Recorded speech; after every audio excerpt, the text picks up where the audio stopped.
हैं मर्दमशुमारी और खानाशुमारी के हवाले से? रिजोल्यूशन तो हमें वैसे भी पहले की थी जब ये मर्दमशुमारी स्टार्ट हुई थी। अच्छा, उस तरह से क्योंकि पूरे कराची के अंदर लोग बहुत ज्यादा पड़े और कराची की आबादी को 1 करोड़ और 1 लाख बता रहे हैं।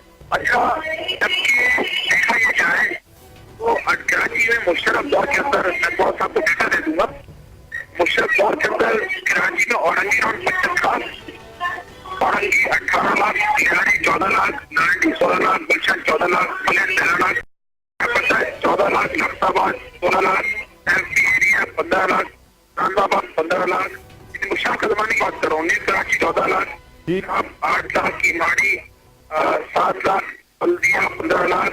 ठीक है, पूरे कराची की आबादी अगर हम काउंटिंग करें तो 2 करोड़। ठीक है, आपकी रिजर्वेशन अपनी जगह पे। आपके पास दोबारा भी आते हैं हबीबुल्लाह खटक साहब। ये सवाल तो सब कह रहे हैं कि जो आबादी का जो शरह तनासुब है